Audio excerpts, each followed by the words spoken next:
Good morning. It is Karen from Simply Living for Him. I am back after a little Thanksgiving hiatus. I hope you enjoyed your time with your family. I know I did. It was wonderful having everybody together at home. I also wanted to fill you in on this video. If you are watching, over the weekend, we opened up our registration for our Simply Living for Him Women's Retreat. We have already met halfway to our goal of what we have had other years. So we are really filling up very fast. I think women are hungry to be together again, to have time away. We will be going back to the lodges at Gettysburg in July of 2022. I am linking all the information here in the video. I would love for you to join us. We are filling up fast. So go over and check out all the information for the Simply Living for Him Women's Retreat. So today I wanted to talk to you about some statements. So recently, and not, I mean, I saw this in one particular place, but I mean, this is everywhere, these days.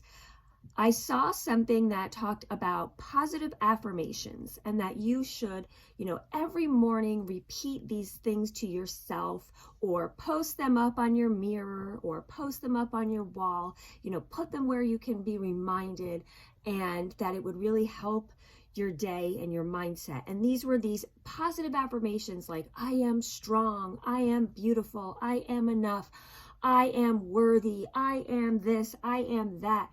And while it is always, a good idea to be positive and to think of yourself in a positive light, I want to really give you some positive affirmations that are really going to point you to your true identity and to the true hope that we have in this world that is not found in ourselves. See, when we put our positive affirmations in ourselves, we are never going to actually look for that thing that we desire, because in and of ourselves, we are dead and empty.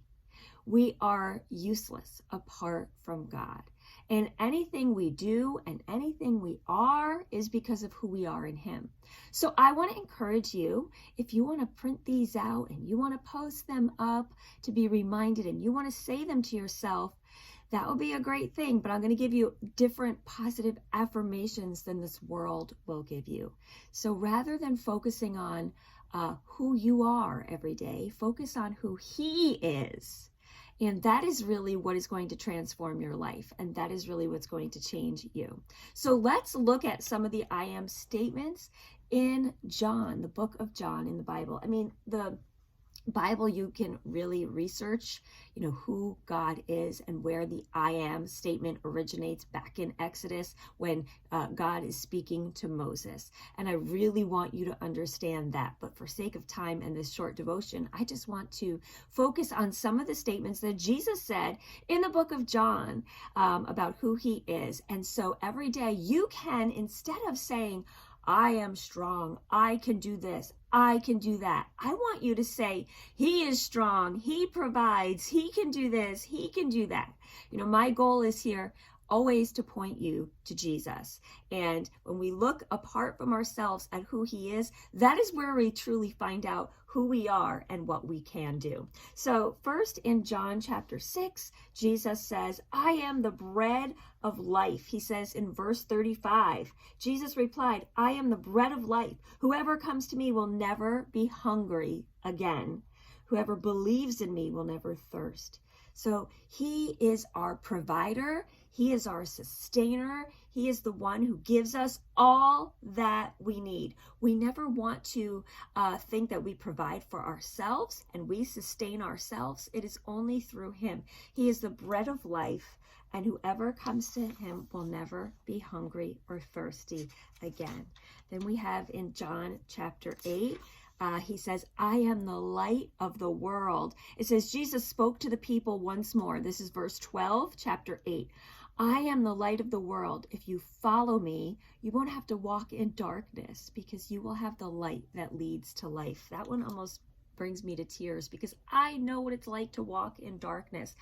All of us were once walking in darkness apart from him. We were spiritually blinded. We didn't know which way to go. We didn't know who to follow. But now we have Jesus, and he is the light of the world, and he leads us. He brings us to all good things. He takes us out of the darkness where we're kind of groping and flailing around and wondering like where to go. And he leads us. And all we need to do is follow him, not anyone of this world, and certainly not ourselves. The world will say, follow your heart. I will tell you, follow Jesus.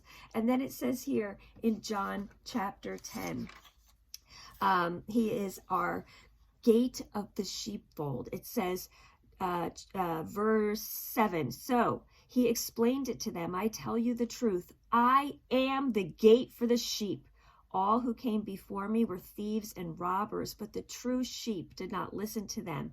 Yes, I am the gate. Those who come in through me will be saved. They will come and go freely and will find good pastures.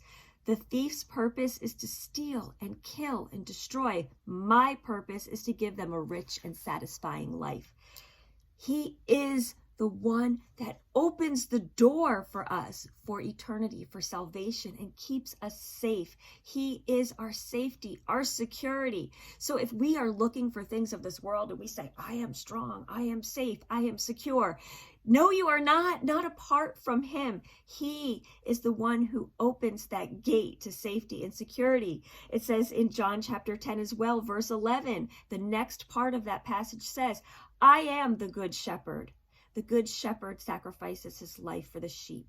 So again, another I am statement. He is our shepherd. He cares for us. Think of Psalm 23, right? He gives us all we need. He watches over us. He keeps us safe. He is our security. He provides everything for us.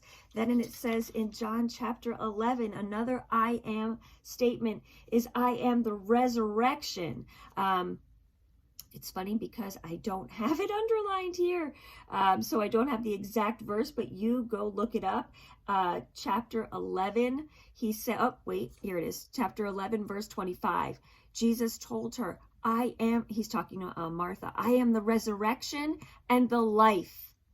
Anyone who believes in me will live even after dying. He is our eternal security. He has saved us from death. He is our salvation. He is the resurrection. He is the hope of salvation. Then it says in John 14, chapter 14, this is the one where we all know, this is pretty familiar, but it says in verse 6, Jesus told him, I am the way, the truth, and the life. No one can come to the Father except through me. We are all searching in this world for truth, and Jesus is truth personified. He is the way. He is the life. He is truth. He is our provider, our light in the darkness, our salvation. He is the way. He is the truth. So those worldly I am statements that say like, I am my own truth. I am what I believe. Those are wrong. Those are wrong. And as it says here, Satan, he comes to lie and he comes to steal. He's like a thief.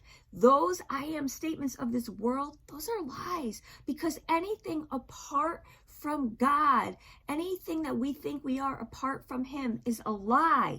Just as it says in my final I am statement here, I want to share with you, John chapter 15.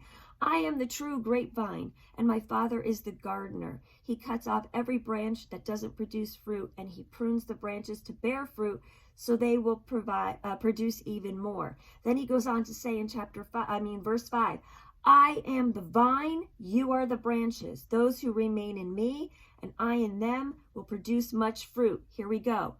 For apart from me, you can do nothing. Apart from him, we are nothing. Those I am statements of this world that they tell you to, post up and repeat to yourself every day, those are lies. Those statements are empty. They cannot produce anything good because they are not grounded in him. So I would encourage you, if you want to, affirm who you are and what you can do, affirm who you are in Christ. Go through the Bible and look at the I am statements. Get to know who God is, and you will get to know who you are. Focus on what he can do, and you will see what he can do through you. This world tells us, to have self-esteem and self-care and self-this and self-that. And while those things are good, they are empty apart from him. Anything we do, we only do through the power of the Spirit that is good. So focus on him and focus on what he can do and not just what you can do, because that's empty. Focus on him and focus on who he is. I hope this encouraged you today. If it did, I'd love to hear from you. Let me know what you think. Comment wherever you're seeing this. Subscribe to the YouTube channel. Share it with a friend. And until the next time, I wish you all the blessings and joy in Jesus today.